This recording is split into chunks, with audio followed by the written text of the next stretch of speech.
सोलापूरमधून एक अत्यंत संतापजनक आणि धक्कादायक घटना समोर आली आहे। धार्मिक शिक्षणासाठी जाणाऱ्या म्हणजेच मदरशामध्ये जाणाऱ्या अवघ्या 10 वर्षीय चिमुकलीचा विनयभंग झाल्याचा आरोप एका मौलानावर करण्यात आलाय।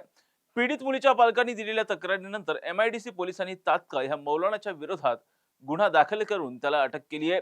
धार्मिक शिक्षण दिल्या जाणाऱ्या म्हणजेच मदरशाच्या ठिकाणीच हा सगळा प्रकार घडल्याचे आरोप झाल्यानं आता पालकांमध्ये सध्या भीतीचं वातावरण निर्माण झालेलं आहे। हे संपूर्ण धक्कादायक प्रकरण नेमकं काय घडलं होतं पाहूयात या व्हिडिओच्या माध्यमातून। नमस्कार, मी राजरत्न जोंधळे आणि तुम्ही पाहताय टॉप न्यूज मराठी।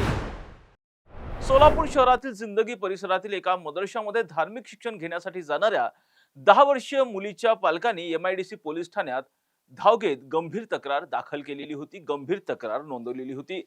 तक्रारीनुसार सोलापूरमधील एका मदरशामध्ये मौलानाकडून म्हणजे जवळपास 55 वर्षाच्या मौलानाकडून 10 वर्षीय चिमुकलीचा विनयभंग केलाय अशा पद्धतीची तक्रार जी आहे या मुलीच्या पालकांकडून नोंदवण्यात आलेली होती। ही काळीच पिळवटून टाकणारी या घटनेने संपूर्ण सोलापूर जिल्हा हादरलेला होता। संपूर्ण सोलापूर जिल्ह्यामध्ये या प्रकरणानं मोठी खळबळ उडाली होती। या प्रकरणामधला जो मौलाना आहे त्या मौलानाचं नाव आहे मोहम्मद उमर रजवी। हा मूळचा उत्तर प्रदेश मधला असून सोलापूर शहरातील एका मदरशामध्ये धार्मिक शिक्षण देण्याचं काम तो करत होता। 53 वर्षीय नराधमानं 10 वर्षीय चिमुकलीसोबत केलेल्या कृत्यामुळे संपूर्ण सोलापूर शहरामध्ये मोठ्या प्रमाणामध्ये आता संतापाची लाट निर्माण झालेली आहे। हा जो मौलाना आहे या मौलानाच्या विरोधात सध्या एमआयडीसी पोलीस ठाण्यात गुन्हा दाखल करण्यात आलेला आहे आणि सध्या त्याला 2 दिवसांची पोलीस कोठडी जी आहे ती सुनावण्यात आलेली आहे।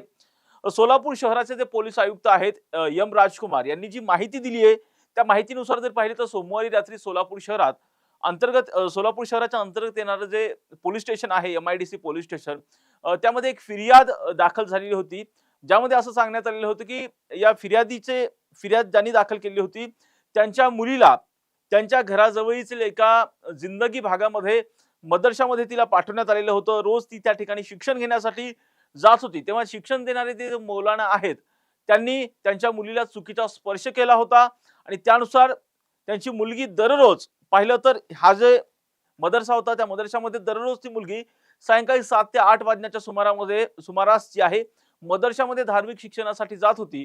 तिथे अनेक मुले सुद्धा यायची, परंतु संशयित आरोपी जो आहे मौलाना मोहम्मद उमर रजवी हा 1 महिन्यांपासून मदरशामधील मुलांना लवकर सोडून देत होता आणि मुलींना मात्र जास्त वेळ थांबून त्या ठिकाणी ठेवलं जात होतं, जास्त वेळ थांबून घ्यायचा। पीडित मुलीला मांडीवर बसवलं जायचं, मांडीवर बसवायचा, मिठी मारायचा, गोल गोल फिरवायचा आणि तिच्या शरीराला व गुप्त भागांना जे आहे ते वाईट पद्धतीने हा जो नराधम मौलाना आहे तो स्पर्श करायचा। वाईट हेतून जो आहे या मुलीच्या शरीराला आणि गुप्त भागांना जो आहे तो वाईट पद्धतीनं स्पर्श करायचा। पीडित मुलीने रविवारी संध्याकाळी वडिलांना हा संपूर्ण धक्कादायक प्रकार सांगितला आणि त्यानुसार तात्काळ जे आहेत या प्रकरणामध्ये पीडित मुलीच्या वडिलांनी तात्काळ या प्रकरणामध्ये पोलीस स्थानकामध्ये एमआयडीसी पोलीस स्थानकामध्ये या प्रकरणामध्ये तक्रार दाखल केली, गुन्हा दाखल केला आणि त्यानंतर हा जो 55 वर्षाचा जो मौलाना आहे या नराधम मौलानाला जे आहे आता पोलिसांनी ताब्यात घेतलेला आहे। त्याला 2 दिवसांची जी आहे पोलीस कोठडी जी आहे ती सुद्धा सुनावण्यात आल्याचं पाहायला मिळते। या प्रकरणामध्ये जे सांगितलेलं आहे पोलिसांनी त्यानुसार त्यांनी सांगितलेलं आहे की जी पीडित मुलगी आहे तिला आम्ही प्रोसिजरनुसार तिची सुद्धा चौकशी केलेली आहे, कशा पद्धतीनं नराधम कृत्य करायचं या बाबतीमध्ये आम्ही त्या पीडित मुलीकडून जी आहे माहिती घेतली अशी माहिती सुद्धा पोलिसांनी दिलेली आहे। या प्रकरणामध्ये आता आम्ही एमआयडीसी पोलीस स्टेशनमध्ये बीएनएस कलम 74-78 पोस्को कायद्याच्या कलम 8, 12 आणि 10 आणि ज्युनल जस्टिस च्या नुसार सुद्धा जो आहे 75 चे कलम आहे त्यानुसार सुद्धा आम्ही गुन्हा दाखल केलेला आहे आणि आरोपीला अटक केली अशी माहिती जी आहे आता पोलिसांकडून जी आहे ती देण्यात आलेली आहे। सध्या या आरोपीला 2 दिवसांची पोलीस कोठडी जी आहे ती सुनावण्यात आलेली आहे आणि त्याच्या पोलीस कोठडीमधून कोणती आता धक्कादायक माहिती उघडकीस येते ते पाहणं आता महत्त्वाचं असणार आहे। परंतु एवढं मात्र निश्चित आहे की राज्यभरामध्ये महिला असतील, मुली असतील, त्याचबरोबर लहान मुली, चिमुकल्या मुली असतील त्यांच्यावरील अत्याचारांचं प्रमाण खूप मोठ्या प्रमाणामध्ये वाढलेलं आहे आणि सोलापूरमध्ये घडलेल्या घटनेनं पुन्हा एकदा राज्यामध्ये मोठी खळबळ उडालेली आहे। सोलापूरमध्ये माणुसकीला काळीमा फासणारी ही जी आहे ती घटना घडलेली आहे।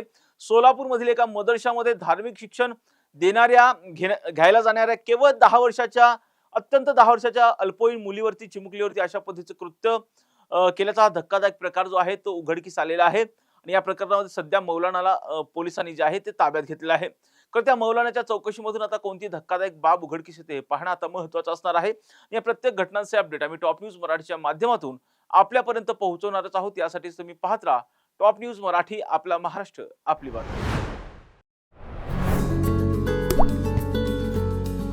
आता जोकासू एसटीपी या अत्याधुनिक जॅपनीज तंत्रज्ञानाने सुसज्ज, quick installation, energy efficient, noiseless blowers, low maintenance या आणि अशा वैशिष्ट्यांनी परिपूर्ण जोकासू एसटीपी तंत्रज्ञान प्रकल्प उभारणीपासून ते विक्री पश्चात समाधानकारक सेवा देणारी, भारताबरोबरच परदेशात देखील प्रकल्पांची यशस्वी उभारणी करणारी company Deccan water treatment private limited.